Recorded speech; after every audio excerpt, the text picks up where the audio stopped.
Alright guys, today we are going to be reacting to new German Chancellor RIPS Trump in acceptance speech. Let's jump in, guys. Acceptance speech over this weekend in his condemnation of Donald Trump, Elon Musk, and J.D. Vance and the American government under those individuals. There were elections held in Germany. Musk, Trump, J.D. Vance, and the MAGA movement in America were supporting the German neo-Nazi party known as the AfD, which was also aligned with Russia. The AfD did worse than what they were expected to do in some initial polling. They came in second. The CDU, CSU came in first. They're going to be able to form a government forthwith. And over here, the new chancellor, which is the leader in Germany, Friedrich Merz, did not hold back. He lumped Donald Trump, Musk, J.D. Vance together with enemies like Vladimir Putin and Russia. He talked about the election interference, the malicious and wanton interference that was engaged in by Trump, Musk, J.D. Vance, and other MAGAs in America, similar to what Putin was doing. Chancellor Merz also is providing a very strong defense of Ukraine and also spoke about a strong Europe. Let me show you this part of Chancellor Merz's acceptance speech where he called out Donald Trump, Musk, and Vance and compared them to Putin. Play this clip. The absolute priority from my point of view is that the Europeans communicate and are united among themselves. Currently, the larger part of European politics without Germany. It has, of course, something to do with the election campaign and also now this interim phase. But I am in close communication with many prime ministers, heads of state and government leaders of the European Union. And for me, the absolute priority will be to strengthen Europe as quickly as possible so that we step by step also truly achieve independence from the USA. I would not have believed that I would have to say something like this on a TV program. But at the latest, after last week's statements by Donald Trump, it's clear that the Americans, at least this part of the American government, are largely indifferent this is getting to Europe's good, fate. man, I'm telling you. I am very curious about how we will approach the NATO summit at the end of June. Head towards June, whether we will still be talking about NATO in its current state, or if we need to establish independent European defense capabilities much more quickly. So that has absolute priority for me.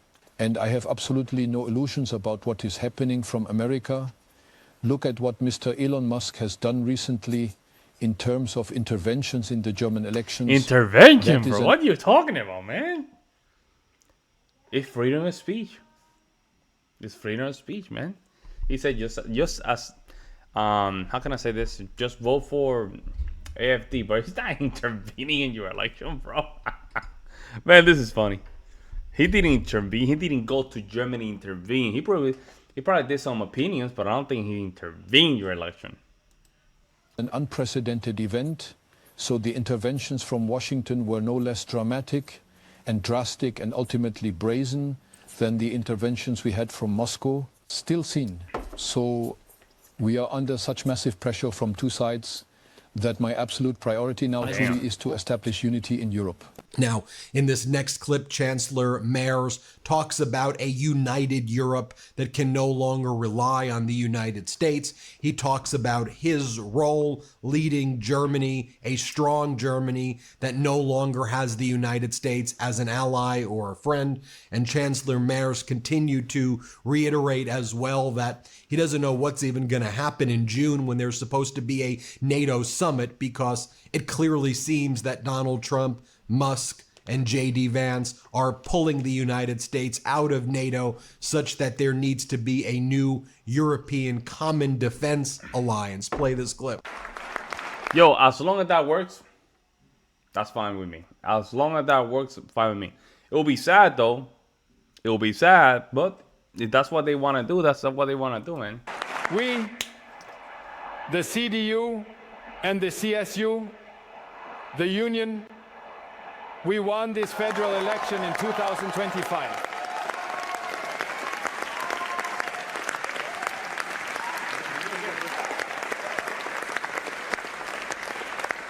Thank you very much for the trust you have placed in us and in me personally. I am aware of the responsibility. I am also aware of the magnitude of the task that now lies ahead of us. I approach this with the utmost respect, and I know it will not be easy. And I told you guys, for those that already know my opinion about the AfD, I told you she was a very weak leader. Weak leader. Very strong policies, but a very weak leader. We led a very tough election campaign. This campaign was nevertheless very necessary, including the debate on the important and major issues of our country, such as economic policy, migration, foreign and security policy, and internal security. But now we will talk with each other. And above all, it is about re-establishing a capable government in Germany as quickly as possible. The world out there is not waiting for us. Yo, this dude has a thick neck. Look at that. Yo, it's like...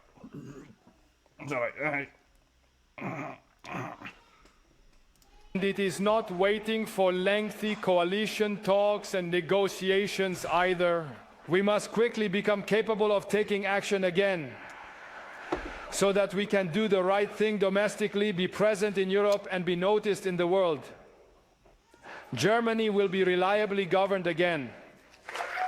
And that is what the Union stands for. That is what we stand for and what I personally stand for. Folks, we are watching historic developments rapidly progress with new security arrangements where America, under the Donald Trump, Elon Musk, J.D. Vance fascist regime, is being isolated and now just pushed out, rightfully so, by Europe, also by other countries like Canada, Mexico, and elsewhere, as Donald Trump tries to create alliances with Vladimir Putin, which most Americans don't want at all. Embarrassingly, Donald Trump does not know anything about German politics, because Donald Trump tried to act like this was a victory for him, even though he supported the AfD, the neo-Nazi party in Germany, because Donald Trump I'm sorry, guys. The AfD is not even close to the guy with the mustache movement. Not even close, bro. Not even close. Look at her leader. The leader is a Leslie, married to, I don't know, a lady that's not even German. Like guys, please, can we just use objectivity? Like, for real, like this is, they're not even close to NAZI. Not even close, man. Wow, they sent me this video. I'm like, okay, I'll react to it, but it's crazy, man. Crazy, a little bit of, lefties common point. I watch these all the time. But I would never just expect it to watch it here in my German channel. Like, look, everybody. The Conservative Party in Germany won, everybody. That's because of me, the CDU, CSU. The conservatives, everybody, they won. It's like us. Absolutely not. To be clear, the CDU, CSU is probably much closer to being like the Democrats in the United States. There we go. He said it. There you go. Germany, you're paying attention. You said it. You guys voted for conservative thinking. Thinking there was conservative, but they were not, you know. A lot of these things, a lot of these parties, they use certain words for their party just to convey certain message, but behind their how they call it, oh my goodness, I forgot the word. Their governmental approach, the policies are far beyond their name. Far beyond their name.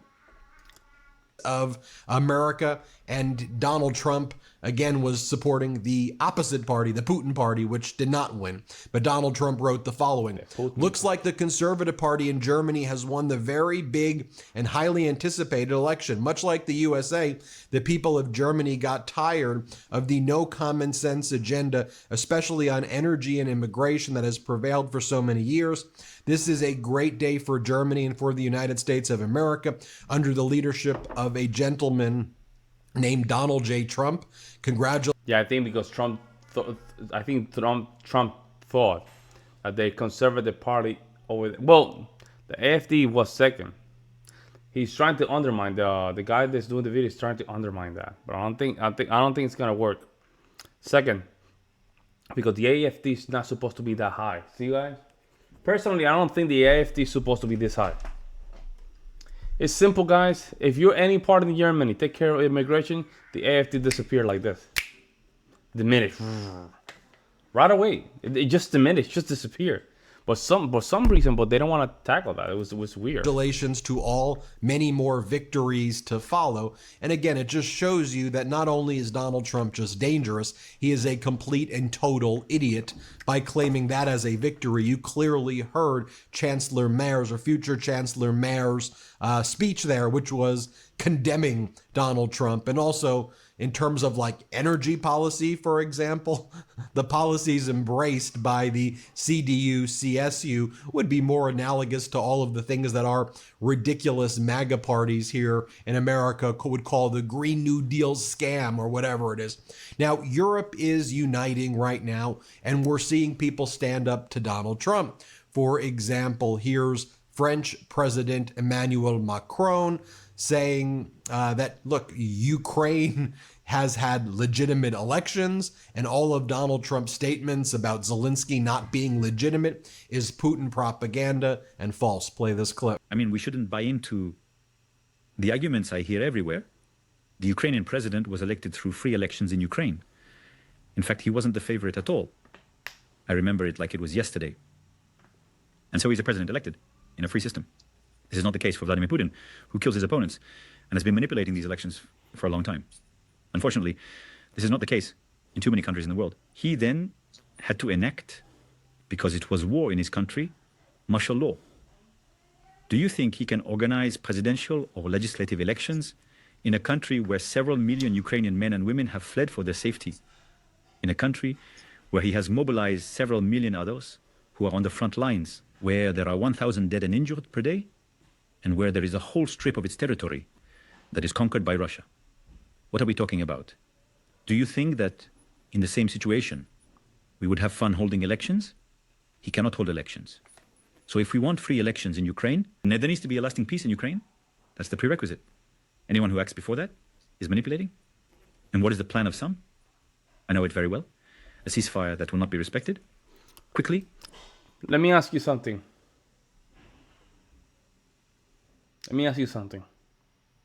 The question is, did Zelensky, since Zelensky stopped the elections? That's the question. Did he stop the election? All right. If he did, it goes against democratic principles. That's the question, Macron. I don't want to hear you spewing a lot of stuff.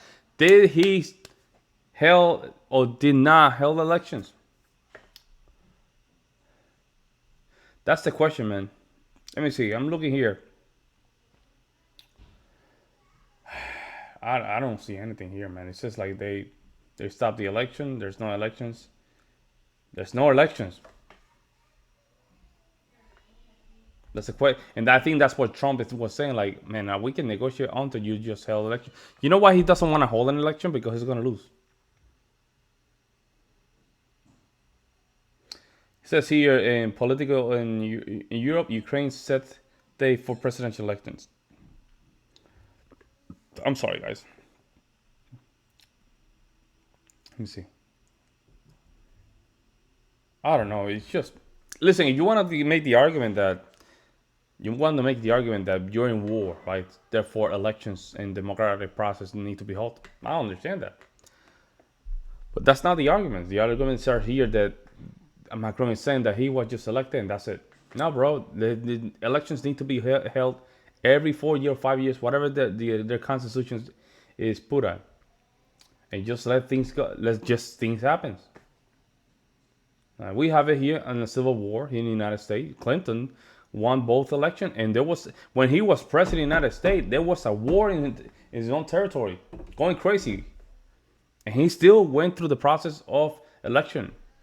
Democracy needs to keep going. It cannot simply stop. I think in our case was Franklin D. Roosevelt was the only exception. I think was because of World War II. But even that, they shouldn't done it. If you're still in war, there has to be a democratic process. Quickly, elections to manipulate them is not a good idea. So yes, President Zelensky is legitimate, and we wish for more democracy in Ukraine. Ukraine parliament affirms no election during wartime above to Trump. So Macron, you are in the wrong here. People need to elect their leaders. I'm sorry, even in times of war. Even in times of war, they need to elect their leaders. Ukraine over time, thanks to lasting peace. And President Zelensky wants democracy in Ukraine too, since he's a product of it. If the system had been manipulated, he would never have been elected president himself. While all of this is taking place, the Russian propaganda show. If the system was not manipulated, he would not even be president himself. Bro, you were criticizing Putin because of that. Didn't Putin manipulate his own elections? Like, these people, man. Russian state regime media is loving all of this. To be honest, guys, I have no position between Ukraine and Russia. Zero. I don't care. I don't give a damn. That's my territory. That's not my war.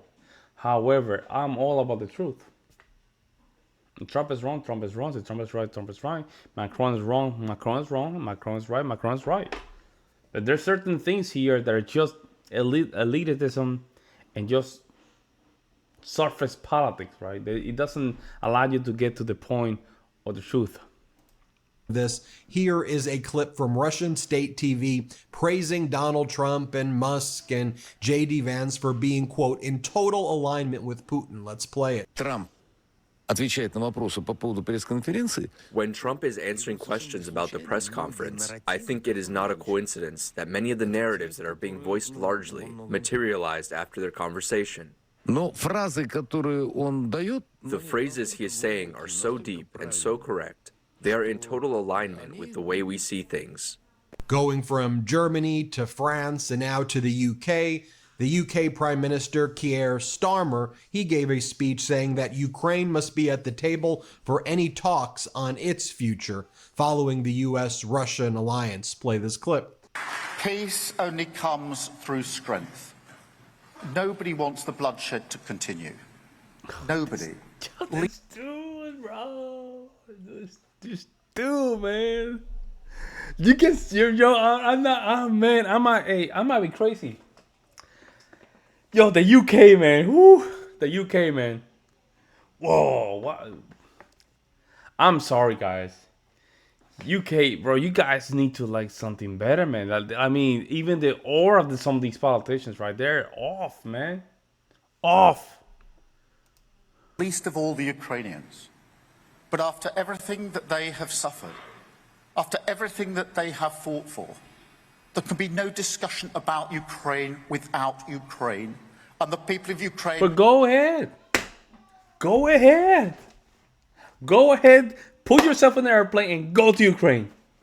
You don't have to do this. You don't have to do this. You can simply just hop out into a plane and just go there. The reason you don't want to do that, right? Because that means that people are going to look at you. You have to hold yourself into a position of higher authority. Right? Listen, whether or not Ukraine is going to be in a negotiation, whoever has the power has to represent that negotiation. Maybe it's the UK, maybe it's Germany, maybe it's the European Union, maybe it's the United States. But at this point, you cannot be in a microphone if you're not going to hop up into a plane and just negotiate these treaties, though. I'm just keeping it honest, guys. Must have a long-term secure future. Instability in Europe always washes up on our shores. And this is a generational moment. I've been saying for some time that we Europeans, including the United Kingdom, have to do more for our defence and security. I agree with that. The US is right about that. I agree with that. In this new era, we can't cling on to the comforts of the past. It's time to take responsibility for our security, our continent. And I'm clear that Britain will take a leading responsibility. We have to be ready to play our role if a force is required in Ukraine once a peace agreement is reached. And we have to be ready to reshape our economy with industrial policy, to stand up for Ukraine, to stand up for Europe, but most of all, to stand up for our security, because Ukraine is vital to us.